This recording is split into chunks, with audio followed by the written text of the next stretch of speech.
product that's become the most used and safest for historic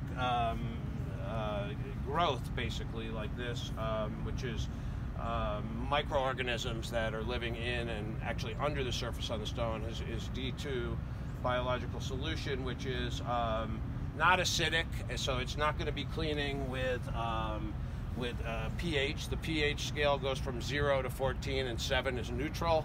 And so a lot of the cleaners in architecture are acidic, like your typical restoration cleaners tend to be quite acidic, and they're cleaning with pH, basically. And so this is not going to be like that at all. D2 is slightly alkaline. It's actually quaternary ammonias, which are more like disinfectants.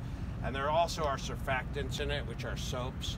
But it's used at many of the historic sites. It's also used in architecture, so it's about used half on monuments, half in architecture. The temperature last night was pretty chilly for this part of the world, and this is pretty chilly. The temperature. This was in my vehicle. Now the stone or masonry, if this is cast, is just starting to warm up actually in the sun. This is like not really feeling cold. It's pretty neutral right now. But the point being that the cleaning effects of this product and many cleaners will be affected by temperature to some degree. And so if we have a cool day when it's like 45 or 50, we're not going to get, it's not a harmful thing to do, but we're not going to get immediate effects as much because the temperature is going to be part of the it's going to affect how it cleans. So in this container is just D2 also. These just have a spray nozzle, and the idea is if people want to try this, and certainly under trees usually, there's more growth, and if you look around, there's a lot of examples of stones that would benefit from this, so we'll get into that after. But we basically can just spray it on the stone. And so I'll just start doing that and we'll talk about it. So most cleaners, you would want to pre-wet the object, the monument, the building, the wall, whatever, first with water. And the reason for that is because you don't want them to get under the surface, because most cleaners are not designed to have the same effects that this D2 does. I can see immediate effects, and that's a really good thing because of the sun and the temperature. And I'll tell you, I was in Macon, Georgia yesterday, and the staining there is like so, I don't know, it's hard to describe, but it doesn't clean off easily. And anyway, I'll just go ahead and spray this on. So the beauty of this is we can just spray it right on a stone. We could actually just leave this like this and walk away, and it will slowly clean the stone, and it'll depend on when we get some rain, and then it'll reactivate it. And so it's kind of like the cells stop moving when it becomes dry, but initially it's going to get under the surface, and it's safe, it's designed for that. And so what's going to happen is it's going to kill the mold off under the surface, and then when you get rain it'll get rinsed, and then it'll go back and forth between wet and dry, and it'll tend to self-clean.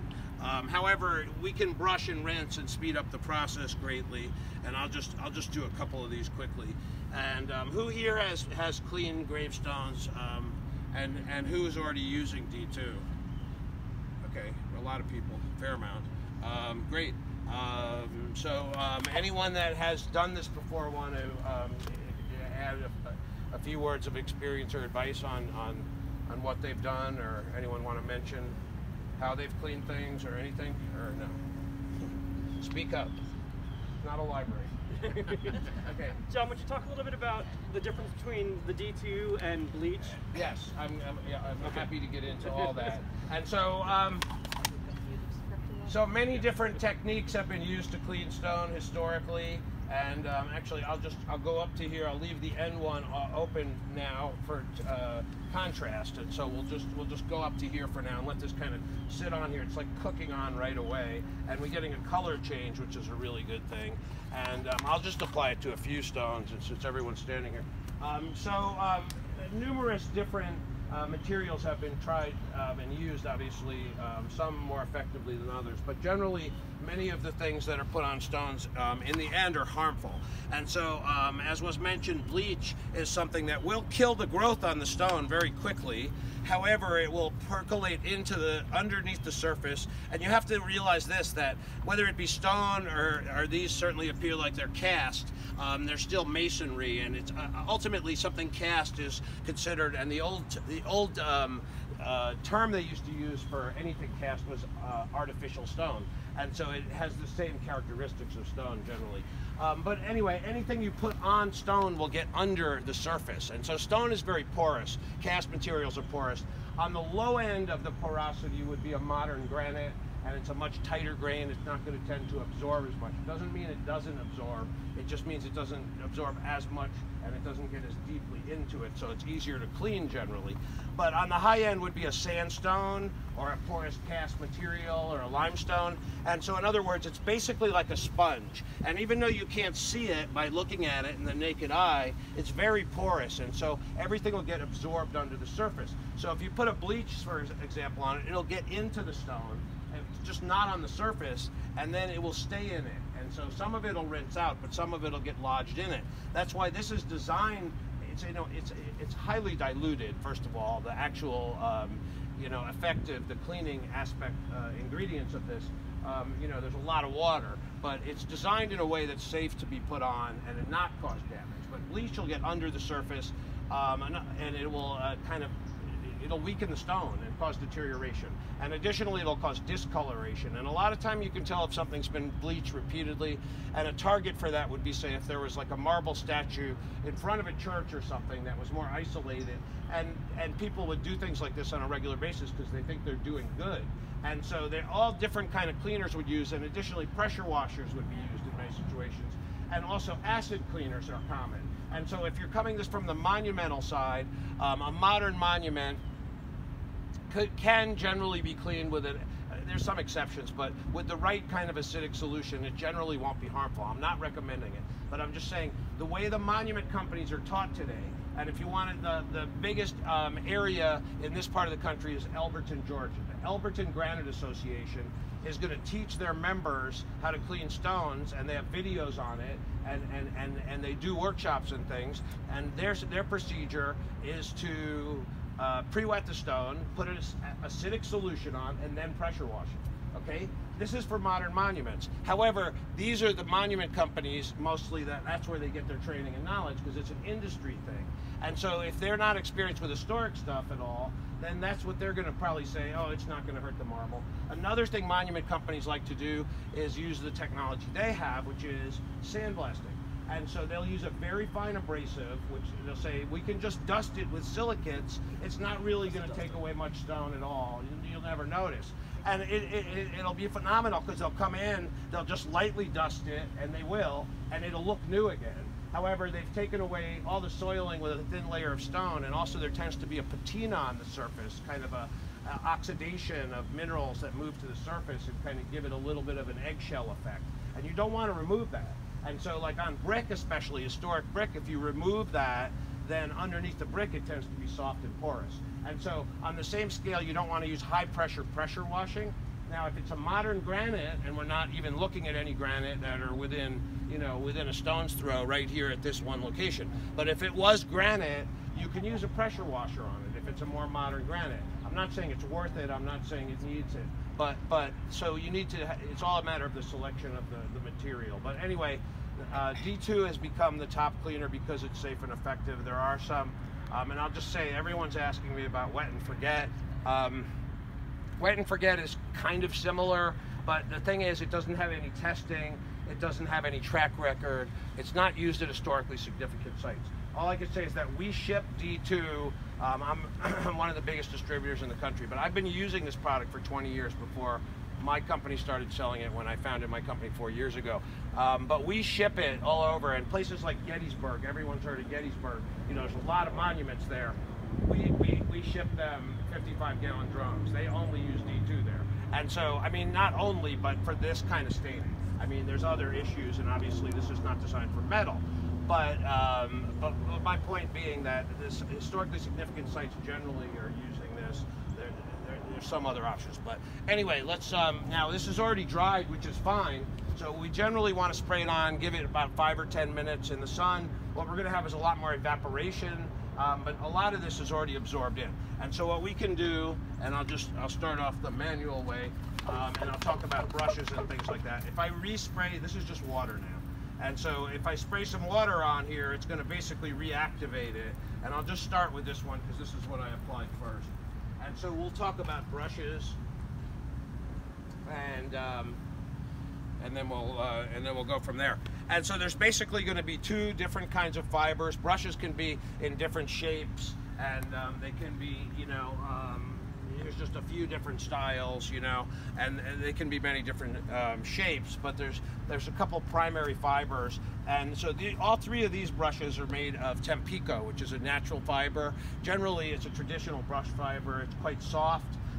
It's considered soft to medium soft bristle, and it will get softer as it gets wet. Okay, so these are kind of the most friendly to the stone.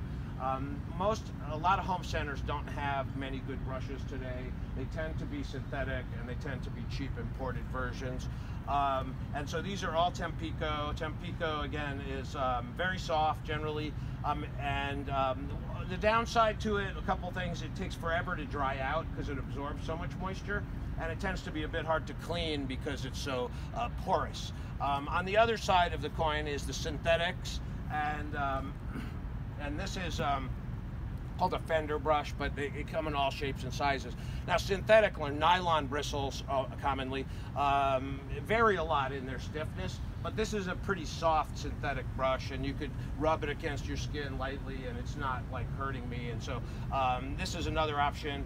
These are a little more abrasive than the Tempico, but the advantage is it's going to dry out more quickly after you use it. It's easier to clean, and so they're both options. These are going to be the primary fibers. There's many different size brushes.